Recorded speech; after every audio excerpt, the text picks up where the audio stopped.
আসসালামু আলাইকুম। Welcome to pathfinder English school dear learners. আজকে আমরা ডিসকাস করব এইচএসসি ইংলিশ সেকেন্ড পেপার থেকে কোয়েশ্চেন নং 3।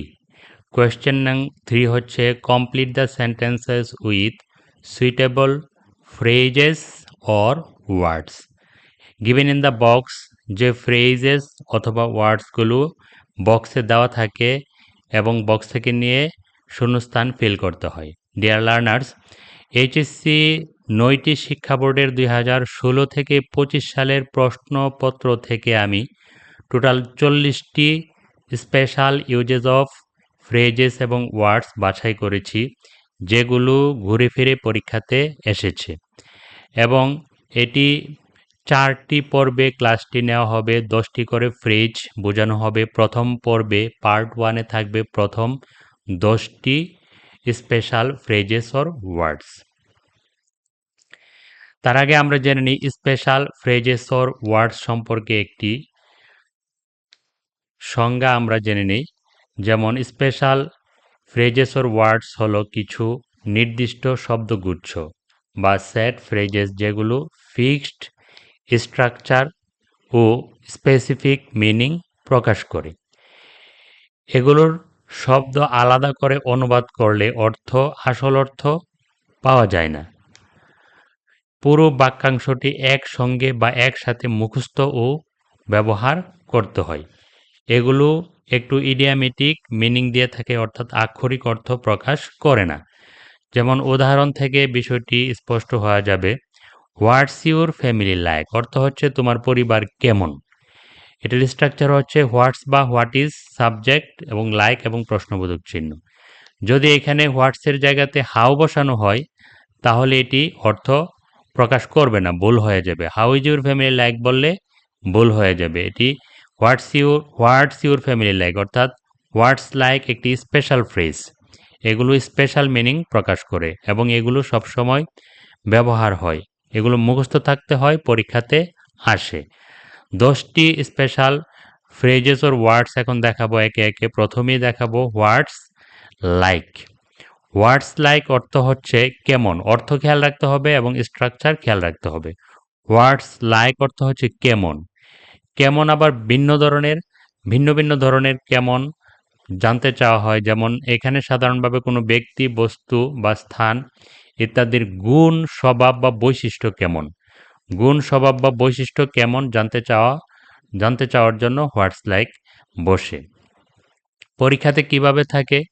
হোয়াটস বসানোর জন্য গ্যাপ থাকে এবং পরীক্ষাতে সাবজেক্ট থাকে, পরে আবার গ্যাপ থাকে লাইক বসানোর জন্য। যেমন এখানে সাবজেক্ট হচ্ছে ইউর ফ্যামিলি, যেটি কুমিল্লা বোর্ড ২০২৪ সালে এসেছিল। তাহলে সাবজেক্ট আছে তোমার ফ্যামিলি কেমন। এটি কেমন, ফ্যামিলির বৈশিষ্ট্য বা গুণ জানতে চাওয়া হয়েছে। তাহলে এখানে গ্যাপে বসবে হোয়াটস আর হোয়াট ইজ একই কথা। হোয়াটস ইউর ফ্যামিলি, হোয়াটস বসিয়েছি, ফ্যামিলি সাবজেক্ট এটি দেওয়া আছে, এখানে বসাবো like. What's your family like, তোমার পরিবার কেমন। তারপরে আরেকটি প্রশ্ন করা হয়েছে, is it an extended family like hours, এটি কি আমাদের মতো বড় পরিবার। এই সবটুকু পরীক্ষাতে ছিল। পরের প্রশ্নটি দেওয়ার কারণে বিষয়টি আরও স্পষ্ট আমরা বুঝতে পারলাম যে এখানে ফ্যামিলি কেমন সেটি জানতে চাওয়া হয়েছে। হোয়াটস লাইকের অর্থই হচ্ছে কেমন, কোনো ব্যক্তিবস্তু স্থানের গুণ, বৈশিষ্ট্য বা স্বভাব কেমন জানতে চাওয়ার জন্য হোয়াটস লাইক বসে। এটি বিভিন্ন প্যাটার্নে আসে। যেমন হোয়াট ইজ ইট লাইক এভাবেও থাকে।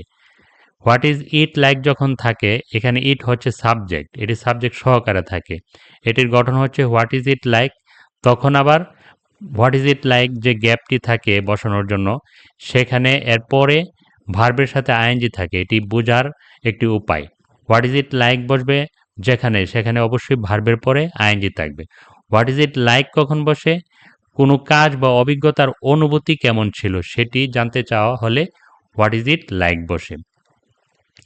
যেমন আমরা এখানে বসাবো হোয়াট ইজ ইট লাইক অথবা হোয়াটস it like. What's it like অর্থ হচ্ছে what's it like swimming in a river, নদীতে সাঁতার কাটা কেমন, সাঁতার কাটার অভিজ্ঞতা কেমন, অভিজ্ঞতা বা অনুভূতি কেমন জানতে চাওয়ার জন্য হোয়াট ইজ ইট লাইক বসে এবং এরপরে অবশ্যই ভার্বের সাথে আইএনজি যুক্ত থাকে। আরেকটি সেন্টেন্স এখানে আছে, আই এম সো এক্সাইটেড, আমি খুব উৎসাহী। পরের প্রশ্নগুলো দিয়ে বিষয়টিকে আরও সহজ করা হয়, অর্থটি যাতে সহজে বোঝা যায়। আমরা জানলাম হোয়াটস লাইক এবং what is it like.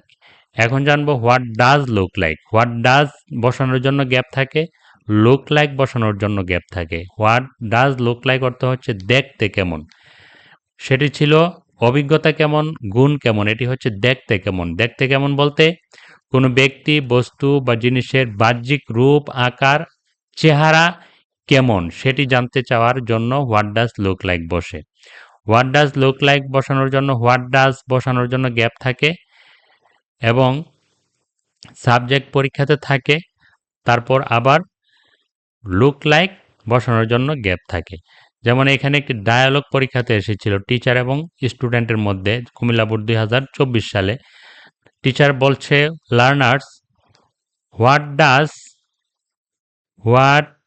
Does the national flower, জাতীয় ফুল অব বাংলাদেশ, বাংলাদেশের লুক লাইক, দেখতে কেমন। লুক লাইক অর্থ হচ্ছে দেখতে কেমন।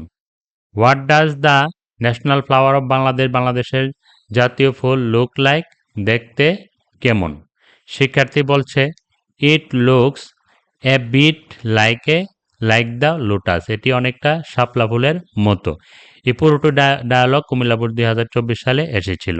তো ডিয়ার লার্নার্স, আমরা বুঝতেই পারছি হোয়াট ডাজ লুক লাইক মানে হচ্ছে কোনো ব্যক্তিবস্তু রূপ বা আকৃতি কেমন, আর হোয়াটস like R what's it like অর্থ হচ্ছে গুণ বা অভিজ্ঞতা কেমন। এগুলো পরীক্ষাতে, এই what's like, what does look like, এগুলো পরীক্ষাতে থাকেই, এগুলো বাদ যায় না। সব পরীক্ষাতে এই তিনটি ওয়ার্ডের মধ্যে দুটি থাকে। তারপর আসছে হোয়াট ইফ। হোয়াট ইফ অর্থ হচ্ছে যদি। এই যদি মানে হচ্ছে কোনো সম্ভাব্য ঘটনা নিয়ে প্রশ্ন করা বা উদ্বেগ প্রকাশ করা, অর্থাৎ কোনো একটি ঘটনা ঘটলে তার পরিণাম কি হতে পারে সেটি জানার জন্য হোয়াট ইফ বসে। উদাহরণ দেখলে আরও ক্লিয়ার হবে। যেমন helmet should be used, helmet ব্যবহার করতে হবে অবশ্যই while driving a motor bike, যখন মোটর বাইক চালানো হয়। হোয়াট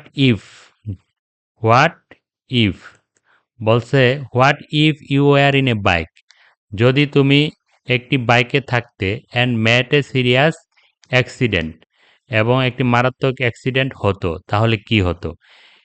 হোয়াট ইফ, তাহলে কি হতো, পরিণাম কি হতো জানার জন্য হোয়াট ইফ বসে। ডিয়ার লার্নার্স, এটি ঢাকা বোর্ড 2024 সালে পরীক্ষাতে এসেছিল। ঢাকা বোর্ড 2024 সালে এসেছিল। হোয়াট ইফ মানে হচ্ছে কোনো কিছু জানতে চাওয়া হয়, পরিণাম কি হতো, যদি এমন হতো পরিণাম কি হতো, এরকম। আরেকটি হচ্ছে when it comes to. When it comes to অর্থ হচ্ছে প্রসঙ্গ যদি আসে বা কথা যদি উঠে।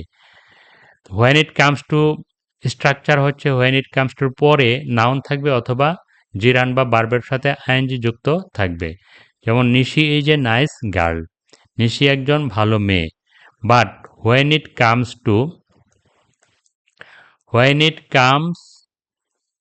টু কুকিং, যখন রান্নার প্রশ্ন আসে বা রান্নার কথা উঠে, শি ইজ অ্যাবসোলুটলি হোপলেস, তখন সে আশাহীন হয়ে যায়।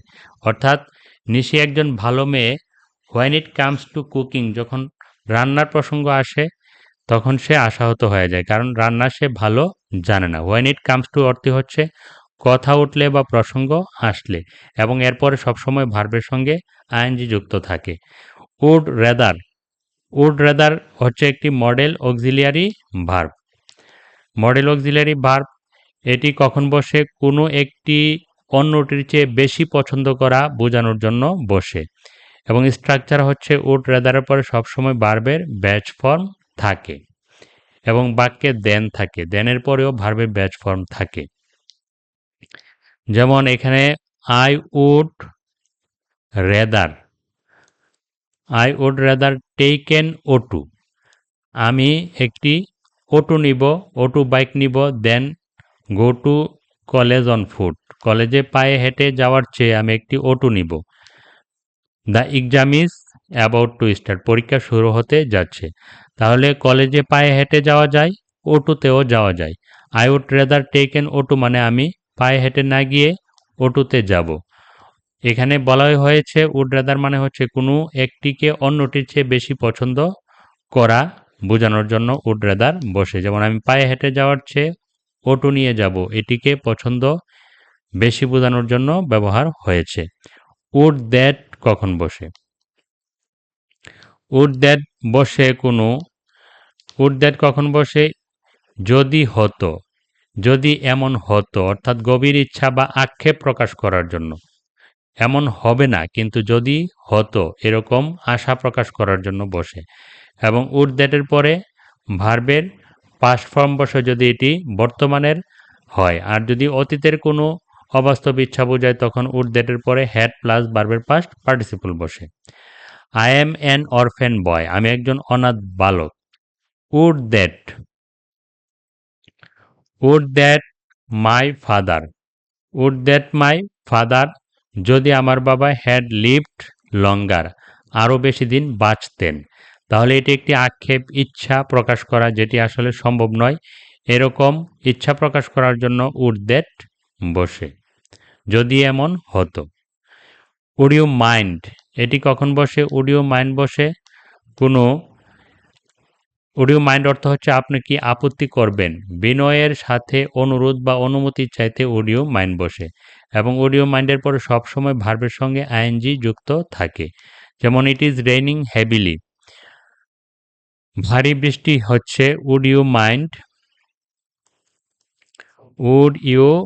মাইন্ড ক্লোজিং দ্য উইন্ডো, আপনি কি জানালাটি বন্ধ করে দেবেন? অর্থাৎ অনুমতি চাওয়া অর্থে বা বিনয়ের স্বার্থে অনুরোধ করতে অডিও মাইন্ড বসে এবং সবসময় অডিও মাইন্ডের পরে ভার্বের সাথে আইএনজি যুক্ত থাকে। অর্থ হচ্ছে আপনি কি আপত্তি করবেন।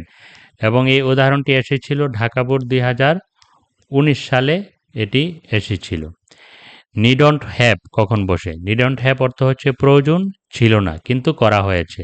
একটি কাজ করার পরে যখন দেখা হয় এটি প্রয়োজন ছিল না, সেরকম অর্থ মিন করার জন্য নিডন্ট হ্যাভ বসে। এবং নিডন্ট হ্যাভের পরে সবসময় ভার্বের পাস্ট পার্টিসিপল থাকে।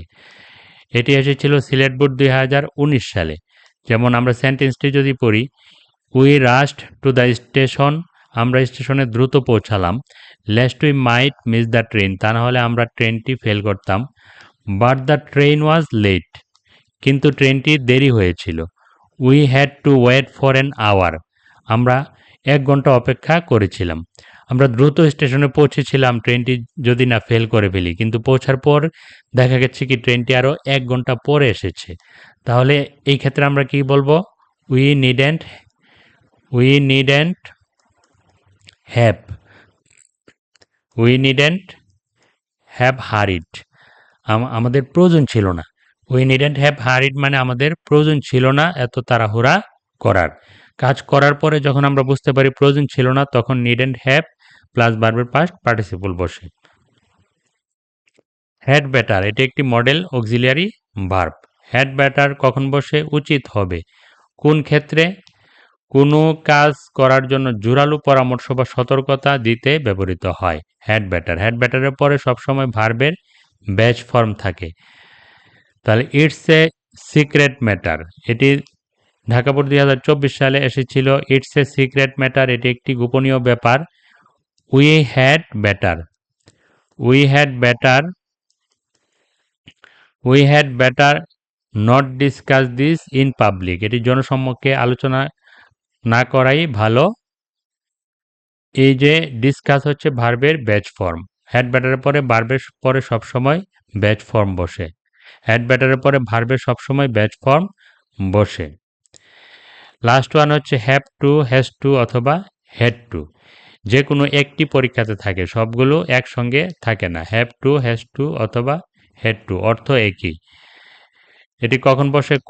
করতে হয়। যেমন ইচ্ছা না থাকলেও করতে হয়, কোনো কাজ বাধ্য হয়ে দায়িত্ববোধ থেকে নিয়ম মেনে চলতে করতে হয়। এরকম করতে, যেটি করার ইচ্ছা না থাকলেও বাধ্য হয়ে করতে হয়, নিয়ম মেনে করতে হয় বোঝানোর জন্য have to, has to, had to বসে। Have to, has to, had টুর পরে ভার্বের সবসময় ব্যাচ ফর্ম বসে। যেমন এটি ঢাকা বোর্ড 24 সালের একটি উদাহরণ। সামটাইমস উই হ্যাভ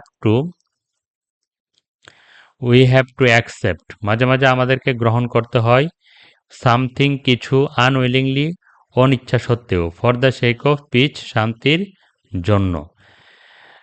কোনো কিছু না ইচ্ছা না থাকলেও করতে হয়, বাধ্য হয়ে করতে হয়, নিয়ম মেনে করতে হয় বোঝানোর জন্য এই মডেল অক্সিলারি ভার্বগুলো বসে এবং এগুলোর পরে সবসময় ব্যাচ ফর্ম থাকে।